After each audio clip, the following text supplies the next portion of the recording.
नमस्कार दोस्तों, आप सभी का स्वागत है हमारे YouTube channel GS study point पे।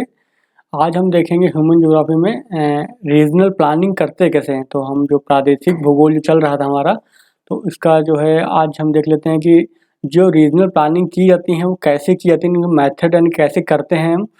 तो रीजनल प्लानिंग के लिए सबसे पहले क्या करते हैं, सबसे पहला हमारा काम ये रहता है कि रीजनल प्लानिंग में करने से पहले हम पहले ये निर्धारित करेंगे कि लक्ष्य क्या हमारा, यानी हम चाहते क्या, करना क्या चाहते हैं, यानी लक्ष्य हमारा होना चाहिए। फिर क्या करेंगे हम कि हम देखेंगे हमारे पास संसाधन क्या हैं जो उस लक्ष्यों को प्राप्त कर सकते हैं। तो दूसरा असेसमेंट क्या था है कि संसाधन होने चाहिए हमारे पास। फिर निश्चित अवधि का हम निर्धारण करते हैं कि इतने समय में हम इस लक्ष्य को प्राप्त कर लेंगे।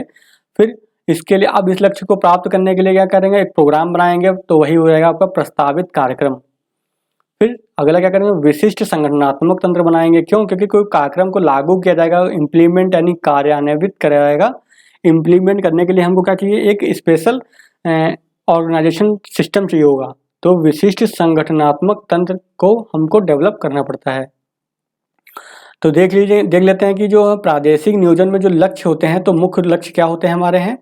तो देखिए, लक्ष्य पहला हमारा क्या होना चाहिए, तो लक्ष्य हमारा पहला ये होना चाहिए, जो प्रदेश है हमारा, प्रदेश विशेष के उपलब्ध संसाधनों का क्या करना है, अनुकूलतम उपयोग करना है। तो जो कोई भी प्रदेश है उसका हमको अगर विकास करना है, कोई टारगेट रखना है, तो टारगेट में हमको सबसे पहले ये देखना है कि जो वहाँ पे संसाधन अवेलेबल हैं उनका क्या करना है, अनुकूलतम यानी कि ऑप्टिमम यूज़ करना होता है, अनुकूलतम उपयोग करना होगा। फिर दूसरा क्या है, प्रादेशिक आर्थिक संकुल का निर्माण करेंगे। ठीक है, तो जो प्रादेशिक आर्थिक संकुल का निर्माण करेंगे, यहाँ जहाँ पे सारी जो इकोनॉमिक एक्टिविटी होंगी उस टाइप के जो है एक संकुल का हमको निर्माण करना पड़ेगा, जो क्या करेंगे, आसपास के क्षेत्र को क्या करेगा, विकसित करेगा।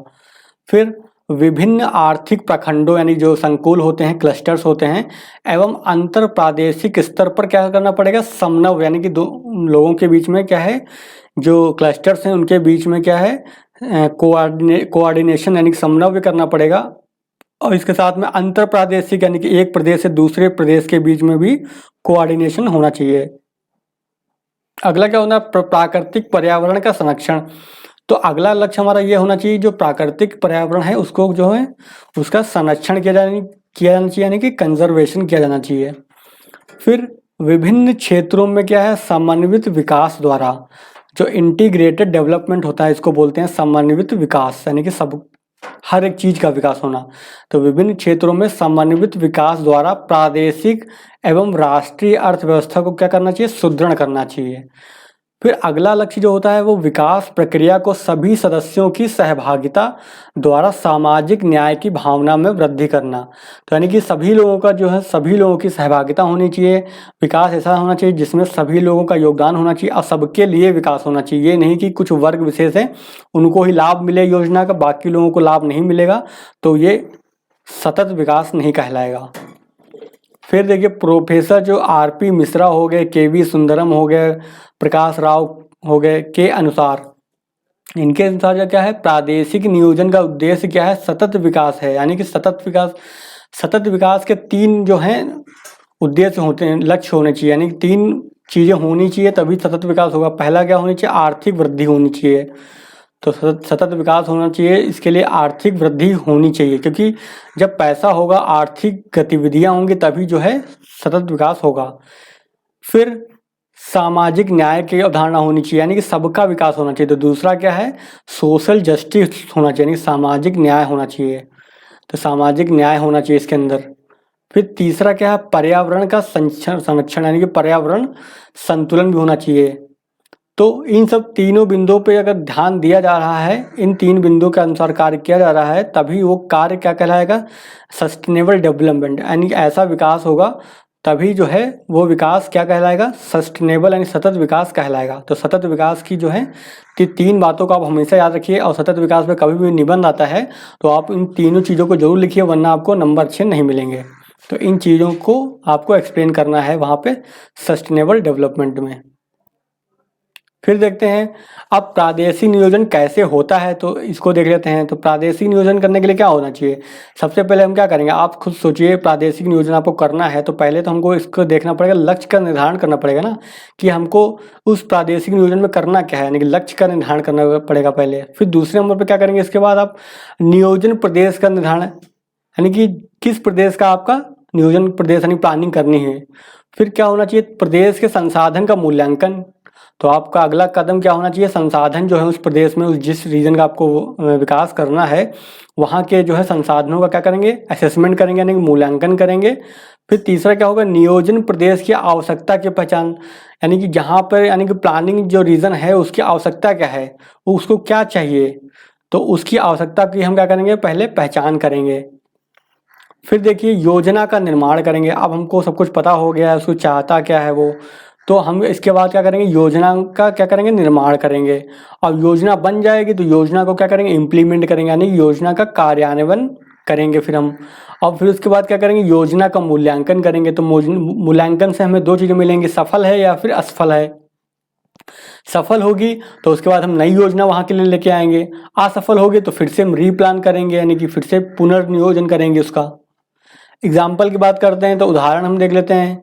तो यहाँ पे कुछ उपागम, उपागम का मतलब होता है अप्रोच होता है, तो कुछ उपागम दे रखे हैं। तो जैसे पहले दे रखा है नदी बेसिन योजना। तो नदी बेसिन योजना में यूएसए का देख एग्जाम्पल देख सकते हैं आप, टीवीए वहाँ पर है। और भारत में अगर देखते हैं तो डीवीसी यानी दामोदर घाटी कारपोरेशन हो गया। तो ये वहाँ का क्या है, प्लानिंग के, रीजनल प्लानिंग के तहत ही जो है नदी बेसिन योजना का जो है क्या किया गया, निर्माण किया गया है।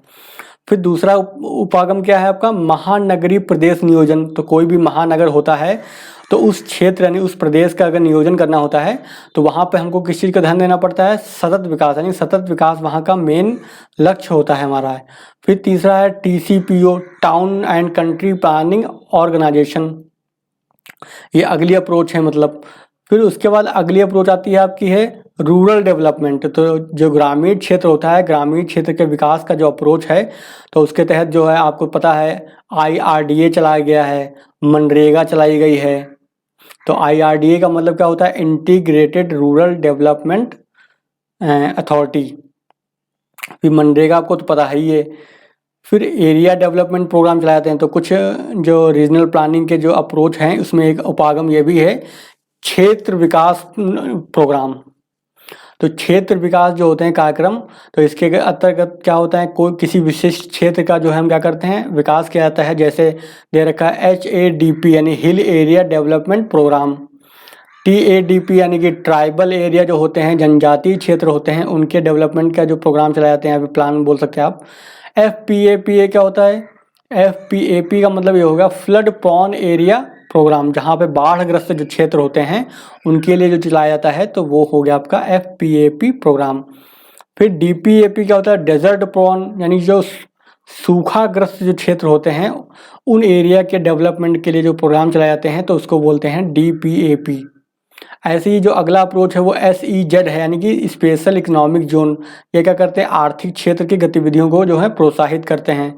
तो ये कुछ अप्रोचेस हैं, इनके एग्जाम्पल हमने यहाँ पर देखे हैं। तो ये रहे आपके जो हैं, देख लिया हमने जो है प्लानिंग कैसे होती है।